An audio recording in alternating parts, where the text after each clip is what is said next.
নমস্কার বন্ধুরা, আমি সুপ্রিয়া। কেমন আছো সবাই? আশা করি যে যেখান থেকে আমার ভিডিও দেখছো সবাই খুব ভালো আছো, আর আমরাও কিন্তু বেশ ভালোই আছি।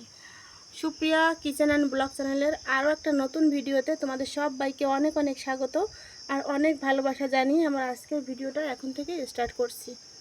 তোমরা সঙ্গে থাকো, দেখতে থাকো কি কি করি সারাদিন। আশা করি তোমাদের একটু হলেও ভালো লাগবে। একটু আগেই একটা ব্লগ শেষ করে আর একটা শুরু করলাম। তোমাদের তো বলেই দিয়েছি আগের ব্লগে, আর এই ভিডিওটা কালকে যাবে।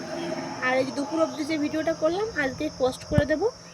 আর এই দুপুর থেকে স্নান করে আসলাম, এখন বাজে 11:45 বাজে। এখন থেকে যে ভিডিওটা করব সেটা কালকে পোস্ট করব।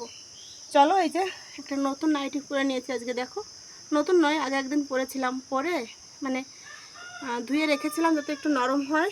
আর এই যে আবার আজকে পরে নিলাম। কেমন লাগছে অবশ্যই কিন্তু বলো, ঠিক আছে?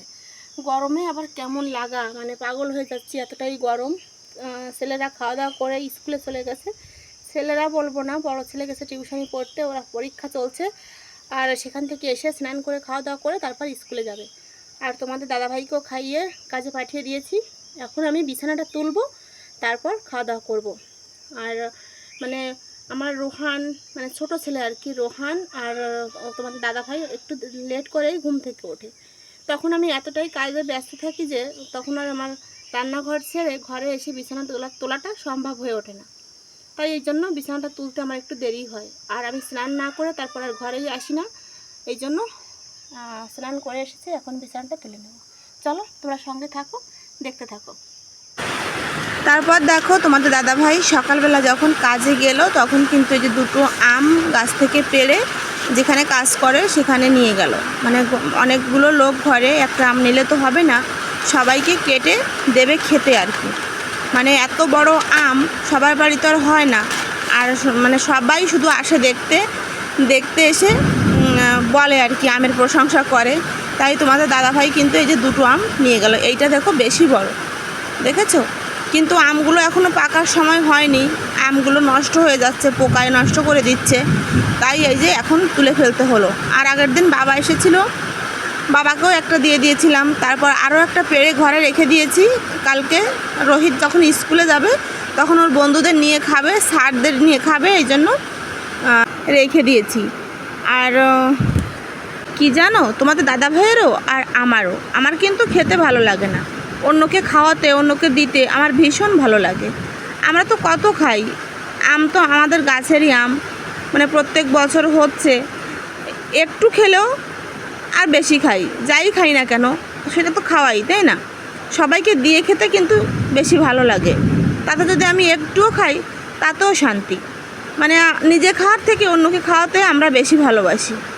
আর এই যে দেখো, গাছে কিন্তু এখনও অনেকগুলোই আম আছে।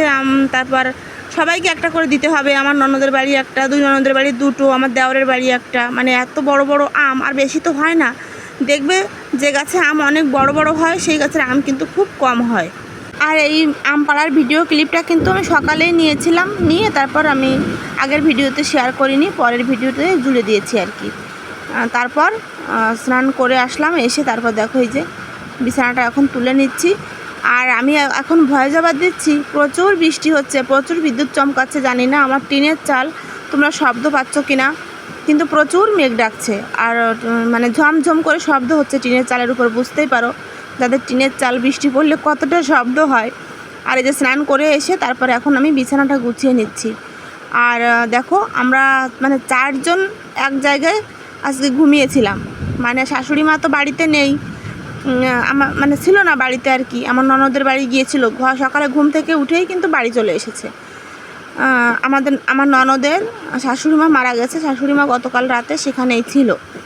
আর আমার ছেলের তো একটু ভয়ই লাগে, বুঝতেই পারো, বাচ্চা মানুষ একা একা ওই ঘরে ছিল অর্ধেক রাতে। তারপর আমাদের কাছে এসে ঘুমিয়েছে, ঘুমই আসছিল না ওর নাকি। তারপর আমরা এই যে ওই সাইডে মাথা দিয়ে আড়ে করে তারপর শুই। যাই হোক, দেখো যেটুকু পারি সম্ভব বিছানাটা তাড়াহুড়ো করে গুছিয়ে নিলাম, কারণ প্রচুর খিদে পেয়ে গেছে। সকাল থেকে শুধু চাই খেয়েছি আর কিছুই খাইনি আজকে। বিছানা তুলে রেখে তারপর চলে যাব রান্নাঘরে। এদিকে দেবাশিস দাদাও আসেনি বাড়িতে এখনও। দেবাশিস দাদার কথা সবসময় বলি। দেবাশিস দাদা হচ্ছে আমাদের গরু, তারপর আমাদের ঘের, টুকিটাকি যে কাজগুলো আছে আমাদের বাড়িতে। তোমার দাদাভাই তো বাড়িতে থাকে না, সারাদিন বাইরেই থাকে, সেই কাজগুলোই কিন্তু উনি করে আর আমাদের বাড়িতে থাকে। যাই হোক, দেখো এই যে ভাত বেড়ে নিয়েছি, এখন খাওয়া দাওয়া করব। চলো তাহলে খেতে বসি, খাওয়া দাওয়া করে নেই, তারপর তোমাদের সঙ্গে কথা বলছি।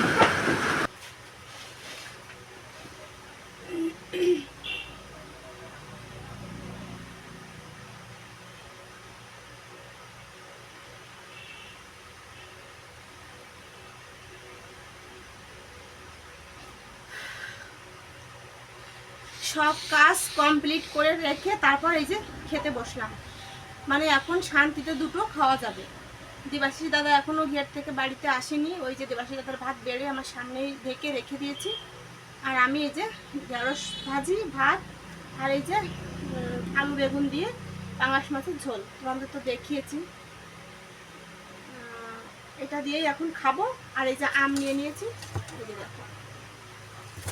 চলো তাহলে খাওয়া দাওয়াটা করে নিই। আর মাছের ঝোলটা তোমাদের দেখায়নি, তাই না? ঠিক আছে, মাছের ঝোলটাও দেখিয়ে দেবো।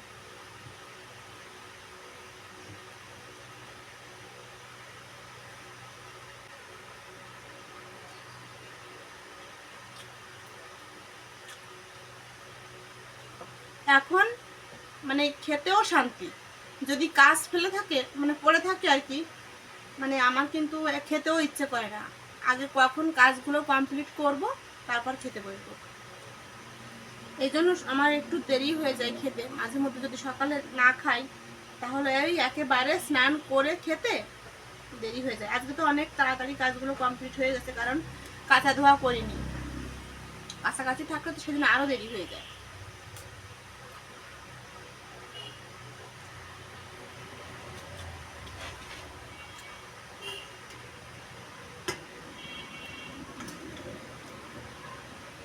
আর আজকে পাঙাশ মাছটা রান্না করেছি রসুন দিয়ে। আগের ভিডিওতে তোমাদের রান্নাটা আমি শেয়ার করেছি, মানে গতকাল যে ভিডিওটা দিয়েছিলাম ওটাতে রান্নাটা আমি শেয়ার করেছি।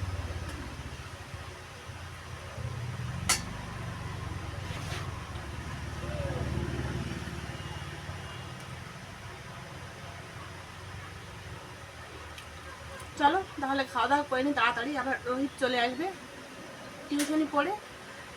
তার আগে আমাকে খেয়ে কমপ্লিট হতে হবে। মানে আসলেই ওকে আমি পড়াগুলো একবার ধরবো, তারপর স্নান করবে, খাওয়া দাওয়া করবে, তারপর পরীক্ষা দিতে যাবে। চলো তাহলে খেয়ে নিই। চলে এসেছি দেখো একদম বিকেলবেলা। এখন এই যে বাসনপত্রগুলো সব একটু জায়গা মতো গুছিয়ে রাখবো, বোতলে জল ভরবো, জল ভরে নিয়ে ঘরে নিয়ে রাখবো আর কি। আর তারপর রাতে রান্নাও করব। আর এই যে কয়েকদিন হলো রাতে আমি তেমন কিছুই রান্না করি না, একটু সেদ্ধ ভাত করি। মানে গরম, এতটাই গরম, মানে কেউ খেতে পাচ্ছে না। আর আমি তো কি বলবো, 11:30টার দিকে ভাত খেয়েছিলাম সকালে। আবার 4টে যখন বাজে তখন রুহানকে খাওয়ালাম, রুহানের সঙ্গে সঙ্গে আমিও একটু খেয়ে নিয়েছি। আর আমারও একদমই খিদে নেই, রাতে খেতেও পারি নাও পারি। আর সেদ্ধ ভাতই করবো। আর পাঙাশ মাছ আছে ফ্রিজে, আর কোনো মাছ নেই। মা পাঙাশ মাছটা খায়ও না, তাই রান্নার মানে বেশি চাপ আজকে আর রাখলাম না। তোমাদের দাদাভাইয়ের কাছে জিজ্ঞেস করলাম কি রান্না করব, বললো যা খুশি করো, গরমে কোনো কিছুই খেতে ইচ্ছে করছে না। তাই আমিও বেঁচে গেলাম। আর গরমে আমারও বেশি কিছু রান্না রাখবে না, শুধু সেদ্ধ ভাত করবো, ডিম সেদ্ধ দেবো, আলু সেদ্ধ দেবো, আর ঢেঁড়স সেদ্ধ দেবো।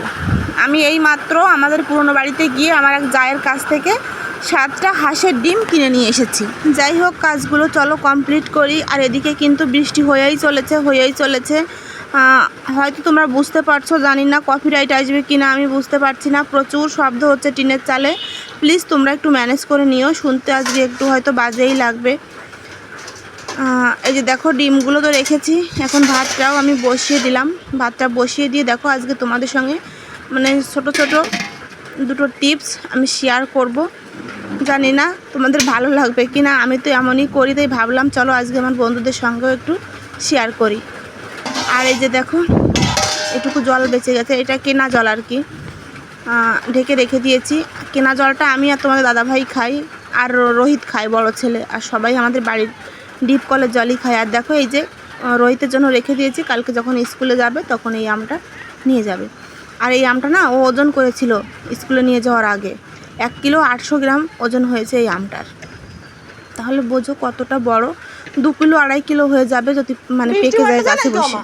কিন্তু তো পোকা তো অত দূর আর যেতে দিল না, এখনই পারতে হলো। আর এই যে দেখো ডিমগুলো একদম আমাদের মুরগির ডিমের মতো, অনেকটাই ছোট ছোট। তারপরও কি করব, কিনে আনতে হলো, বাড়িতে মাত্র 2টো ডিমই ছিল। চলো এই যে দেখো, যখন এই যে ঢ্যাঁড়সগুলো সেদ্ধ দেই আমরা ভাতের ভিতর, তখন কিন্তু খুঁজে পাওয়া যায় না। তারপর ভাতটা ঘুটে ঘুটে নেড়ে চেড়ে খুঁজে বের করতে হয়। ঢ্যাঁড়সটাও কিন্তু ছিঁড়ে যায়, মানে ভাত লেগে থাকে, ভীষণ অসুবিধা হয়, আমার তো হয়। এই জন্য দেখো আমি একটা শলা ভালো করে ধুয়ে পরিষ্কার করে এই যে শলায় ফুটিয়ে রেখে তারপর আমি দেখো ভাতের ভিতর দিয়ে দেবো। তাহলে ঢ্যাঁড়সগুলো সব এক জায়গাতেই থাকবে। আর উপরেই দিয়ে রাখবো যাতে আমার তুলতে খুব মানে সুবিধা হয় আর কি। আর তারপর দেখো এই যে আলুগুলো আমি শলাই করেই দেই। আজকে শলাই করে দিলাম না, আজকে দেখো এই যে খুন্তিতে করেই দিলাম। শলাই করে দিলেও ভাত লেগে থাকে, কিন্তু এই যে খুন্তিতে করে দিলে না ভাতের ভিতর দিয়ে রেখে দেবো, খুন্তিটা ধরে বের করে নিলেই আলুর গায়েও কিন্তু আর ভাত লেগে থাকবে না। যতটা ভাতের ভিতর সেদ্ধ দিলে মানে ছাড়া অবস্থায় সেদ্ধ দিলে যতটা ভাত লেগে থাকে আর কি, অতটা ভাত কিন্তু লেগে থাকবে না। তোমাদের যদি ভালো লাগে তোমরা অবশ্যই ট্রাই করতে পারো। আর এখনও যারা নতুন আছো আমার চ্যানেলটি সাবস্ক্রাইব করোনি, প্লিজ আমার চ্যানেলটি সাবস্ক্রাইব করে দাও। আর আরও নতুন নতুন টিপস পেতে আমার সঙ্গে থেকো। আর আমি এখন দেখো এইগুলো সব আমাদের গাছের আম, এই আমগুলো আমি এখন ঢেলে তারপর এখান থেকে রস বের হচ্ছে ঝুড়ি থেকে, যে বাজে যেগুলো আছে সব বাইরে ফেলে দিলাম, আর ভালোগুলো ঝুড়িতে করে উঠিয়ে রেখে আমি ঘরে রেখে আসবো। আপাতত এখানেই রাখবো, রান্না শেষ করে তারপর ঘরে নিয়ে রেখে দেবো। আর এই যে গামলায় যেগুলো আম, এগুলো ভীষণ পাকা, এগুলো এখান থেকে খেয়ে ফেলতে হবে, নইলে নষ্ট হয়ে যাবে, এগুলো বাইরেই রাখবো। তাহলে এখানেই ভিডিওটা শেষ করছি। তোমরা সবাই ভালো থেকো, সুস্থ থেকো। ভিডিওটা ভালো লাগলে প্লিজ একটা লাইক আর কমেন্ট করো।